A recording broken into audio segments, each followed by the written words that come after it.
안녕하십니까, 알토스피즈의 박한진입니다. 오늘은 랜딩 페이지에 대해서 좀 얘기를 해보겠는데요.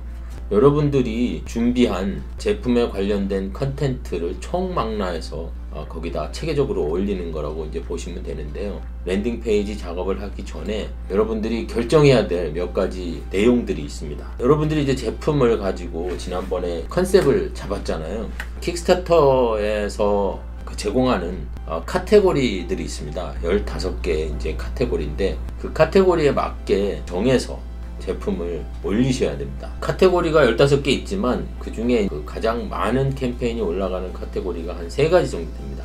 기술, 특히 그 테크놀로지 카테고리가 있고요. 그 디자인 카테고리가 있습니다. 그리고 이제 마지막으로 이제 게임 카테고리, 이 3카테고리가 제일 많은 캠페인이 진행되는데요. 그 일반 이제 소비재 제품, 컨슈머 제품들이 디자인으로 많이 올라가고요. IoT 기술 제품들은 이제 이 테크놀로지 카테고리로 많이 올라가는 것 같아요. 뭐 여러분 제품에 따라서 한국에서 캠페인을 올리는 분들의 카테고리의 한 90%는 테크놀로지 아니면 디자인입니다. 내부적으로 이제 논의를 좀 하시고, 그래서 어떤 카테고리가 좋을까 그걸 이제 정해서 카테고리 올리시면 되는데, 카테고리는 뭐 한번 올렸다가 변함이 없는 건 아닙니다. 캠페인 시작하고 캠페인 중에도 카테고리는 변동이 가능합니다. 그리고 이제 또 한 가지 결정을 하셔야 될 게 캠페인 기간입니다.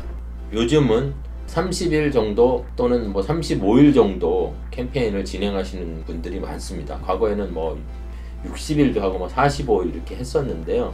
사실상 그 펀딩되는 금액은 큰 차이는 없습니다. 또 한 가지 이제 정하셔야 될 게 배송 날짜입니다. 펀딩이 끝난 후에 어느 정도 시간이 지난 다음에 배송을 할지 결정하셔야 되는데요. 3개월 후에 배송한다 그러고 2개월 후에 배송하는 거는 괜찮지만 2개월 후에 배송한다 그러고 3개월, 4개월로 늘어지면 베커들의 컴플레인이 많아집니다. 그렇기 때문에 그 배송 날짜를 정할 때는 좀 날짜를 여유 있게 잡고, 모든 제조 과정이 베스트 시나리오대로 안 된다는 생각을 먼저 하시고 그렇게 잡았으면 좋겠습니다. 배송 날짜가 정해지면 이제 또 목표 금액을 정해야 됩니다. 킥스타터는 약간의 그 알고리즘상 빨리 100%를 달성할수록 그 상단에 랭크되기가 쉽기 때문에 가능한 빨리 100%를 달성할 수 있도록 너무 과도하게 목표 금액을 잡지 말라는 것을 권유해 드립니다.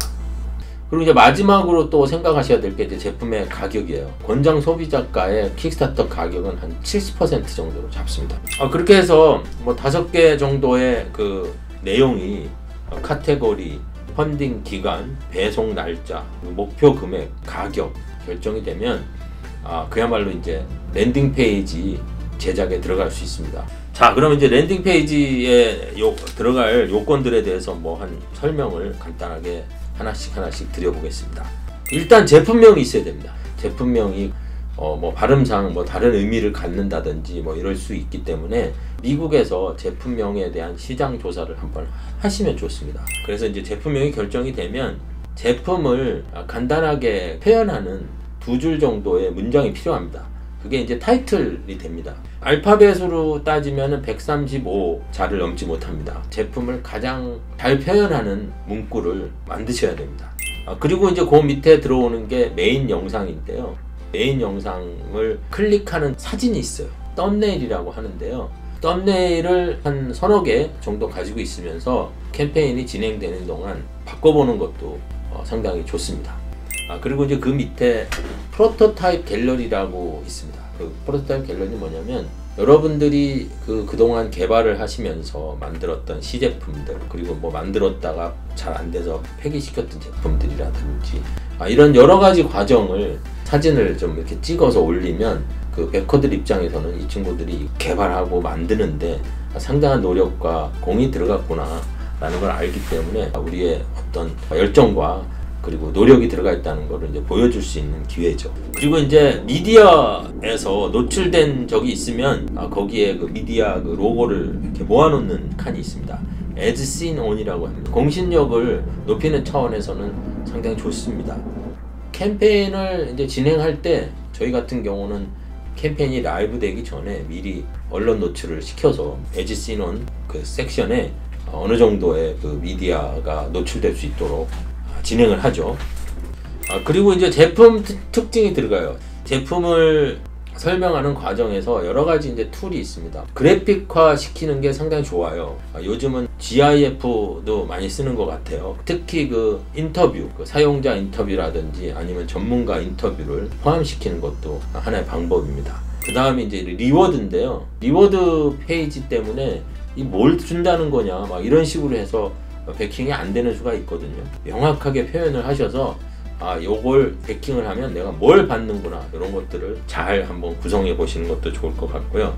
그리고 또 한 가지 들어가야 될 게 이제 팀 멤버들 뭐 사진을 넣는 것도 좋고 이모티콘 같은 거를 사용해도 좋습니다. 그리고 이제 회사 연역잖아요. 회사에 대한 공식력 차원인데 이런 장구한 어떤 회사 연역을 넣으시는 분들이 있는데 그러지 말고요. 이 회사가 진짜 개발을 하고 제품을 만드는 회사라는 거를 인식을 좀 시켜주면 좋을 것 같아요. 그리고 이제 타임라인이 필요합니다. 언제부터 언제까지 개발되고 펀딩이 끝나면 뭘 어떻게 해서 뭐 양산에 언제까지 들어가서 언제부터 배송을 시작하겠다는 거를 그래픽화 시켜서 보여주시면 좋을 것 같아요. 그리고 이제 마지막으로 리스크 앤 챌린지라 그래가지고 크라우드 펀딩 이걸 함으로 해서 벌어질 수 있는 여러 가지 법적인 문제들 뭐 이런 것들을 밑에 몇 줄 표현해 놓는 게 있습니다. 뭐 어떻게 보면 랜딩 페이지에 동일하게 들어가는 란이니까 템플레이트를 이용하시면 될 것 같아요. 특히 그 헬스케어 제품이나 또는 뭐 바이오 관련된 제품들은 크라우드 펀딩에서 표현을 아주 세심하게 이제 신경을 써서 해야 됩니다. 그래프라든지 아니면 뭐 효과를 설명하는 인용구라든지 이런 게 있을 때 인용의 그 소스들 있잖아요. 이게 어디다 온 거고 어디서 발표한 자료고 이런 것들을 명확하게 명시를 해야 됩니다. 자, 이렇게 해서 랜딩 페이지가 이제 완성이 되잖아요. 완성된 랜딩 페이지를 가지고 신청에 들어갑니다. 크라우드 펀드 킥스타터 그 운영진에 신청서를 넣습니다. 뭐 짧게는 하루 이틀, 길게는 한 4, 5일 정도 지나면 승인이 되기도 하고 어떤 경우에는 보완 자료를 요청하기도 합니다. 예를 들어서 론칭 날짜가 5월 15일이라고 하면 최소한 한 2주 전에 시간을 좀 두고 캠페인 신청을 하면 좋습니다. 여러 가지 마케팅 이런 데서 5월 15일 날 킥스타터를 론칭하겠다고 했는데 그 론칭이 안 되면 사전 마케팅 해놓은 내용들이 어긋나게 되거든요. 그러니까 조금 여유를 두고 한 2주 전에 해서 보완 요청이 오면 보완을 빨리 해가지고 5월 15일 이전에 승인이 떨어져서 바로 캠페인을 론칭할 수 있도록 조치를 하셔야 됩니다. 자, 랜딩 페이지가 완성됐다는 뜻은요, 어떻게 보면 킥스타터의 준비 과정은 어느 정도 끝났다고 보는 겁니다. 랜딩 페이지가 중요하기 때문에 여러분 가능한 많은 컨텐츠를 준비하셔가지고 랜딩 페이지를 풍부하고 베커들의 관심을 많이 끌 수 있는 랜딩 페이지를 만드셔서 킥스타터를 제대로 한번 런칭해 보시기 바랍니다. 감사합니다. 다음 이 시간에 또 뵙겠습니다.